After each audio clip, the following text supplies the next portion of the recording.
Hello everyone and welcome back to DMG.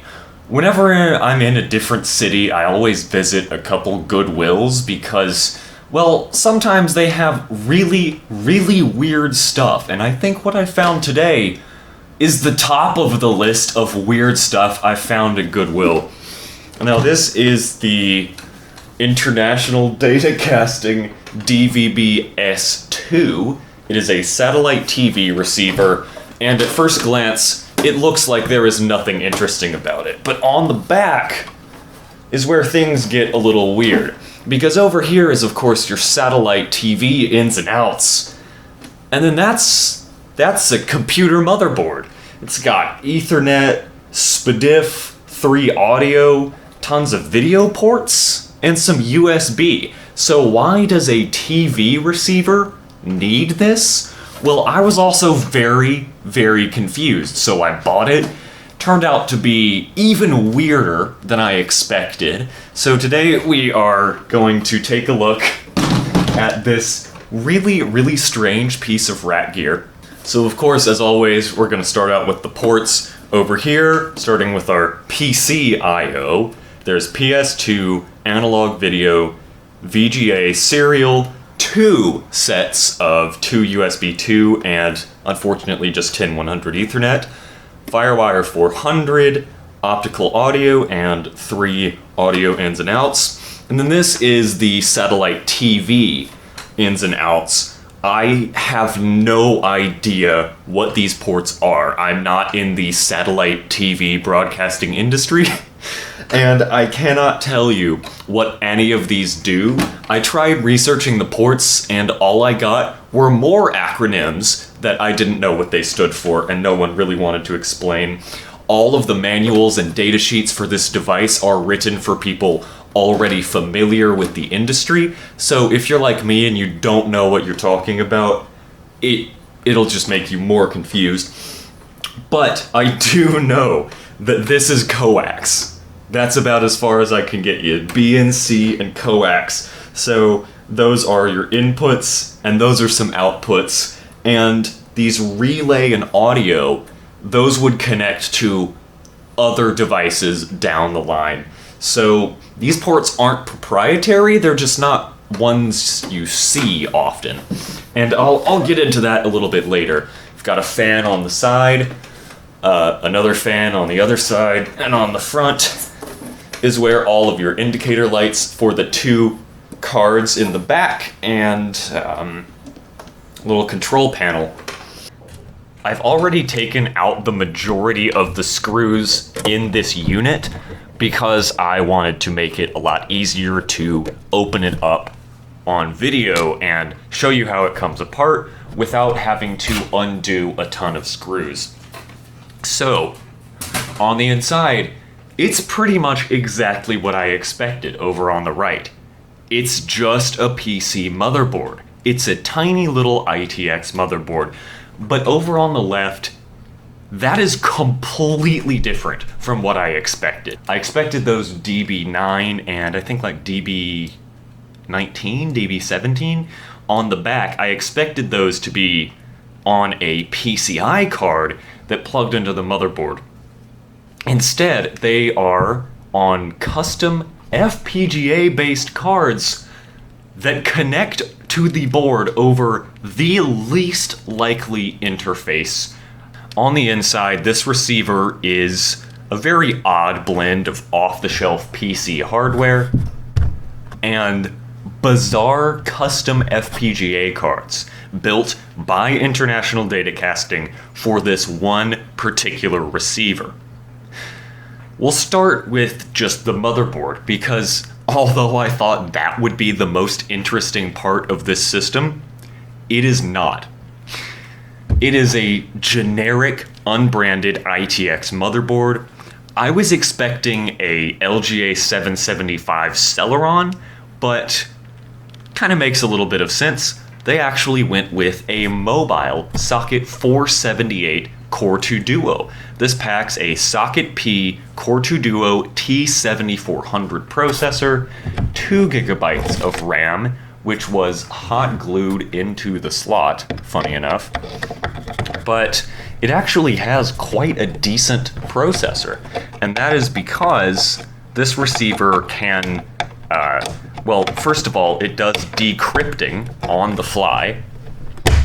So it can take encrypted TV and radio and other satellite broadcasts and decrypt them in real time. And it can also record to disk. So that's why it has a pretty massive hard drive, 1 terabyte. And this drive actually works. I will boot this system up later, but I plugged it into another computer. It has a 2 gigabyte boot partition that holds its operating system, because this actually does run an operating system, and all of the rest of the drive was unallocated for storage of recorded media.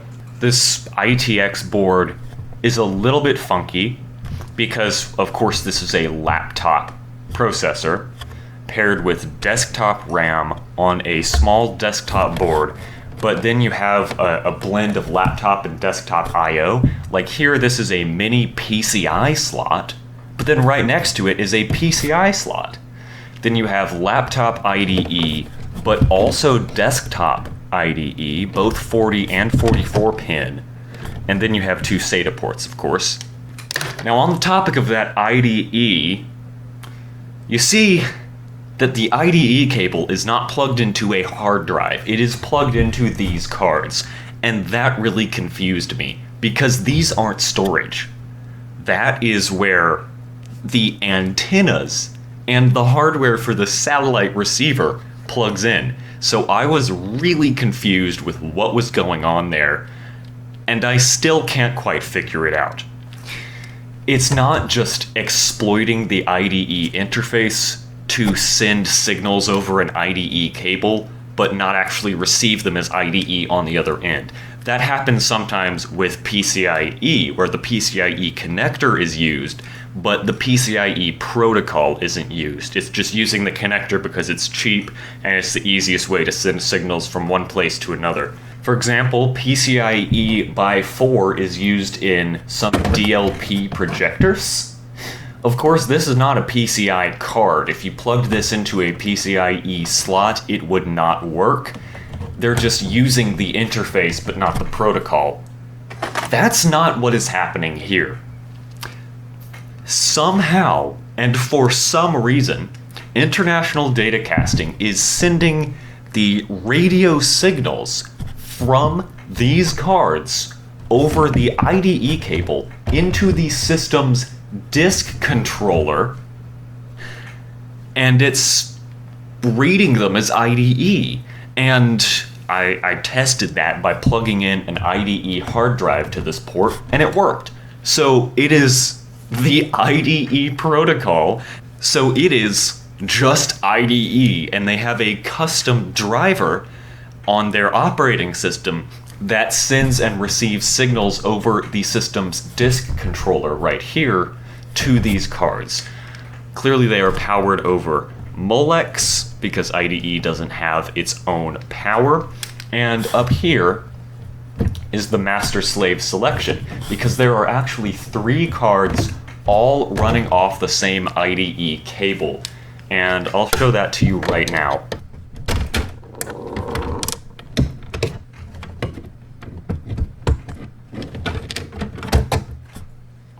And there we go. So we can see the second card is exactly identical to the first, which is to be expected. The I/O on the back on both of them is the same. They also offered a 1U rack model of this similar hardware that I don't have it, but it seems to have the same motherboard, the same card on the bottom, but only one of these. So this was the higher end model that had 2 of these cards. Again, I wish I knew what these did. We'll take a bit of a closer shot there. So we can see that this card is entirely custom built, and it's designed around the Altera Cyclone 2 FPGA. That is a chip built by Intel, and it's, well, FPGA is a fully programmable gate array. So it's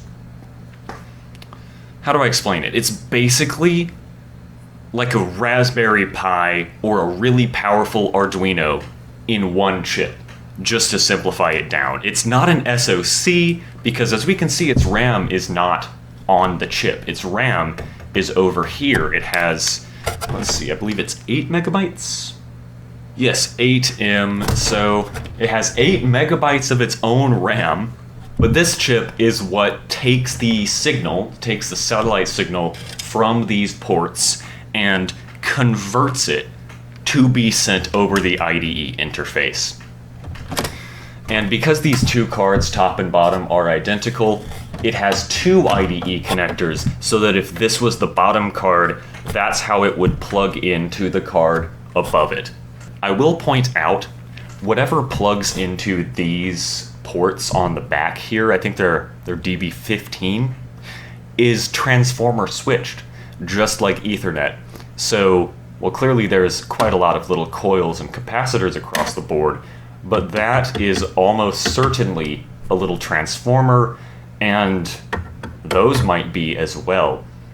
I would think that that is actually analog audio, because there are, on each one, there are ICs from Analog Devices, which they make digital to analog converters and analog like signal processors and chips that deal with analog signals, as you would expect from their name.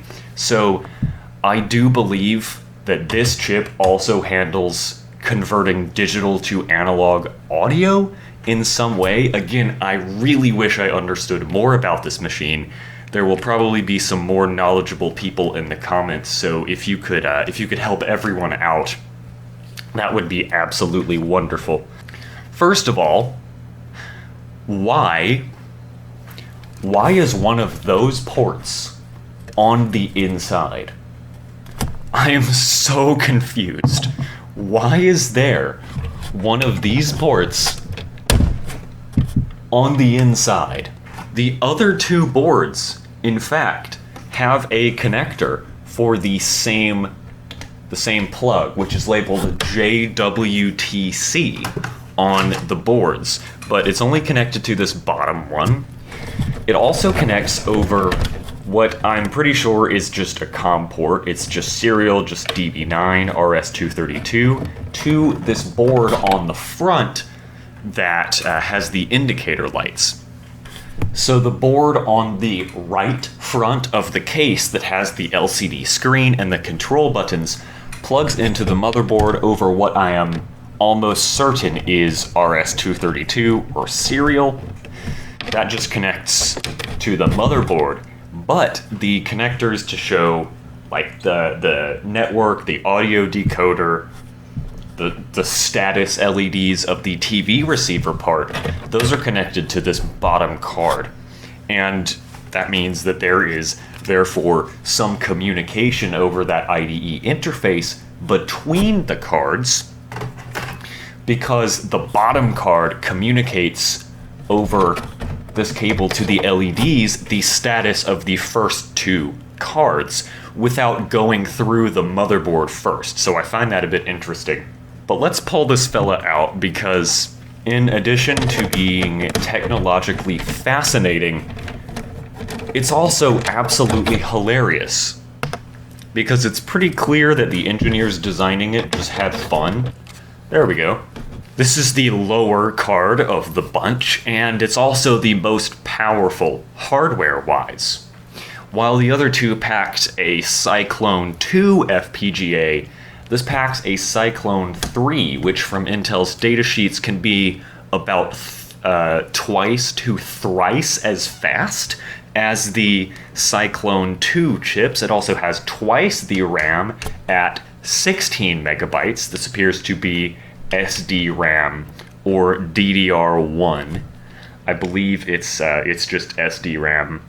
Of course, up here are the three coax. That's where the antennas for the receiver would plug in, and then these two B and C connectors. Who knows? This is, of course, where you select the position of the card in the stack of others, because again, IDE interface, it's actually using the IDE protocol. So each of these cards has to be configured as master and slave. Each of them has to be given an IRQ. This one isn't set any of the jumpers, like none of the jumpers are set to position 1. And I believe position 1 is actually on the left side. It's labeled 0, 1. But it seems on the other cards, this one's the top one, it's labeled 0. This one's the middle one, it's labeled 1. So that's why each one of these top cards has 2 IDE ports, so they can be linked up to each other. This card is designated as 1, this card is designated as 0 with the jumpers. So in that regard, it's funny, it's actually a bit more like SCSI, where each one has to be given a number in the chain. But I'm going to address the elephant in the room. What is the Hank zone? What is the Hank zone? And this is what I was talking about when I said that the engineers clearly had fun. What is the Hank zone? The first time I took this thing apart and was taking photos of the FPGAs, I had to make sure that I was reading it right. And it's just a little Easter egg. It's just a little... I guess Hank was the person who designed the interface for the FPGA, so this is the Hank zone. This is Hank's job. This is Hank's chip, and only Hank works on it. There's also this little fella up here. There we go, you can see it a bit better now. There's also this little fella here who kind of looks like Bert from Sesame Street.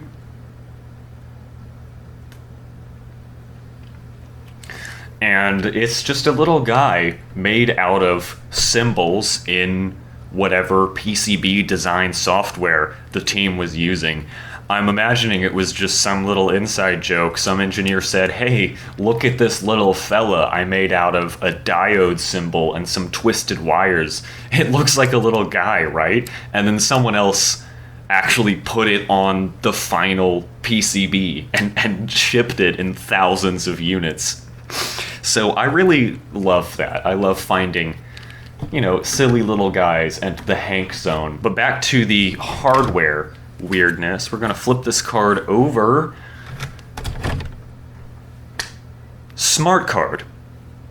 2 smart card slots. And I looked it up. The answer is actually very simple for why those are there. There's one for each of these cards. And smart cards are, if you don't know, smart cards are used for authentication. And that's exactly what they're doing here. Evidently, on satellite TV networks, you need a smart card that holds the encryption key to allow you to receive certain channels. And you need different smart cards for different channels, so that makes sense. These are for authentication of the channels. But at first I was really confused why on earth they were there. So while the top has the Hank zone, the bottom has the no pin zone, which I mean, that makes sense. The pins would block the smart card, but all of the zones here I do find quite amusing. So I'm going to put this unit back together, and then I'm going to plug it in and boot it up. And I don't think you're going to believe what operating system this is running. Well, if this is just a computer and it's running an operating system, what could it possibly be? Because clearly it would need something custom built and highly specialized to support its bizarre AV receiver needs, right? Well, you're about to see. It sounds like a PC, it boots up just like a PC, and it has VGA output like a PC, so we can actually see exactly what it is booting into, and it is just Linux. It is literally just Fedora Linux. That's it! I laughed. I laughed very hard the first time I saw that it was just running Linux. I don't know what I expected it to run, but I expected it to maybe be a little more custom. But no, it's just some custom device drivers and firmware running on top of Fedora Linux.